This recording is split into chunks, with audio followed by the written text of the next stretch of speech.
Welcome to Spilling the AT, where we will be spilling the tea about how it is to be an architecture design technology student at Cardiff Met.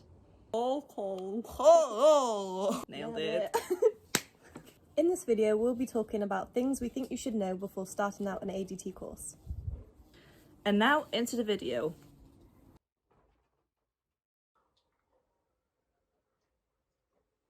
Welcome back, I'm Nika. I'm Flo.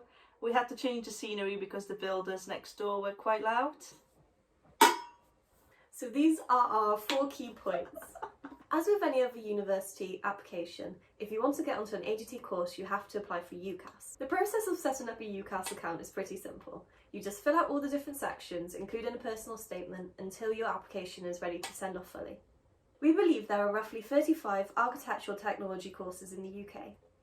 You may be required to attend an interview and create a portfolio for this. For our course at Cardiff Met, we weren't required to create a portfolio, although we do believe it strongly gives you an advantage if you bring one.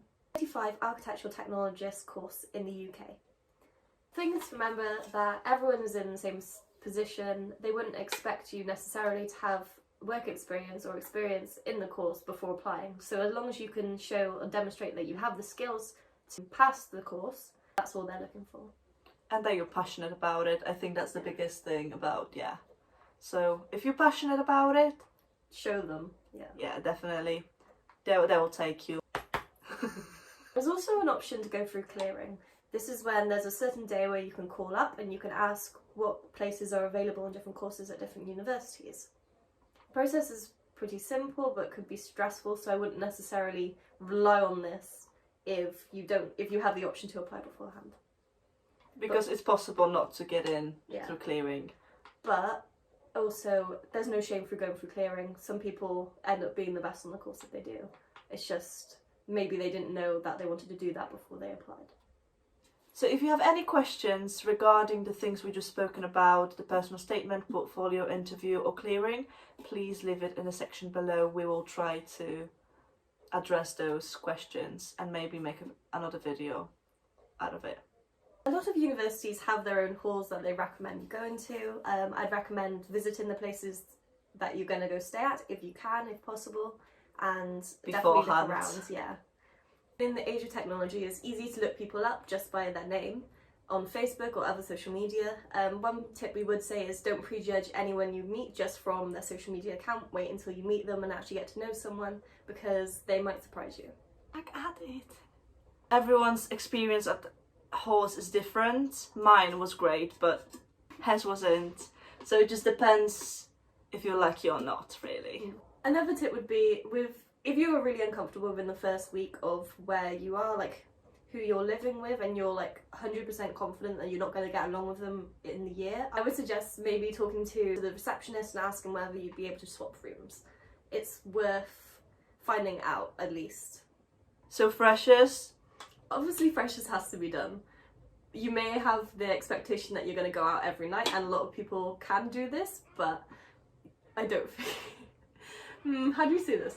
It's not realistic to think you're going to go to every event, because eventually you're going to crash and that's not fine. be able to function. Yeah, but do go to as many events as possible and whatever you're comfortable with and you know you're going to enjoy.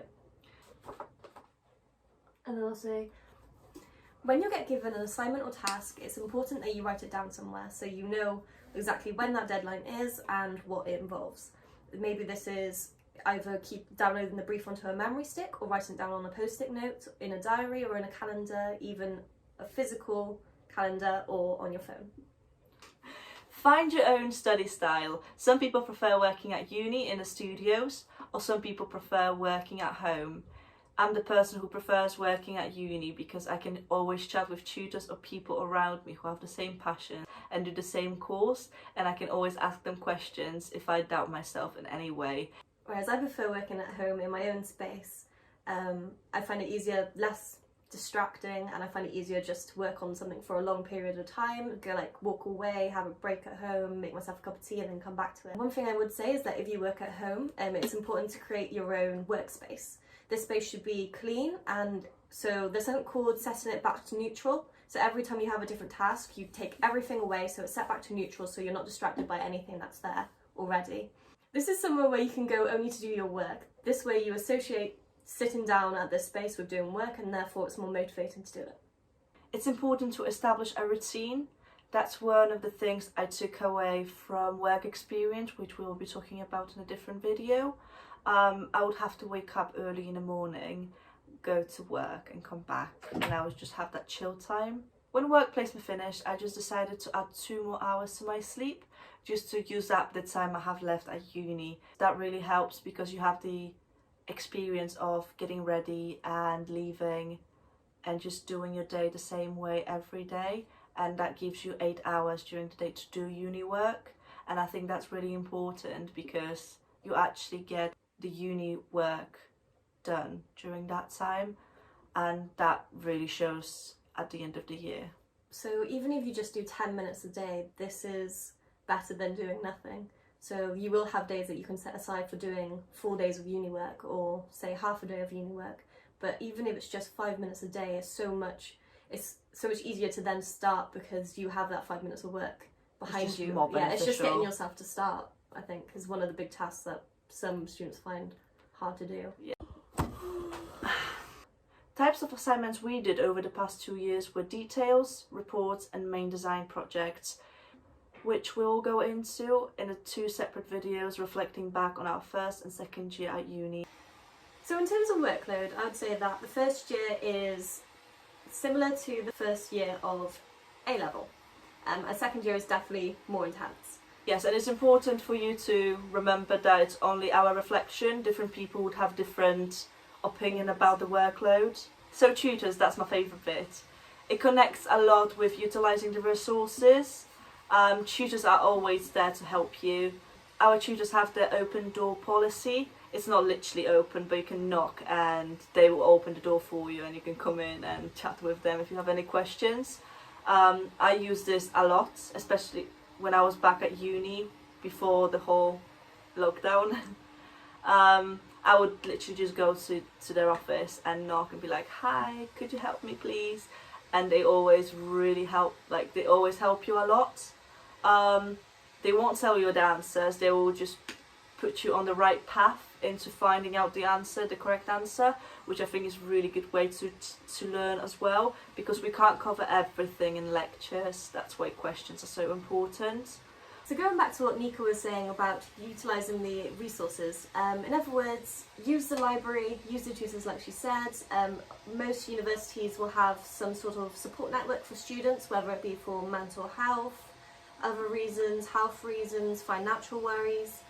You will always have someone who is there for you at the university, so never feel like you're alone. Thank you for watching. Please leave any comments on things you'd like to see in our videos. We have loads of ideas, but we would love to hear something from you as well. Pa! Remember to like for the YouTube algorithm and subscribe if you want to see more of our bloopers. What? Hi. No. Should I do it like this? Oh. Maybe not.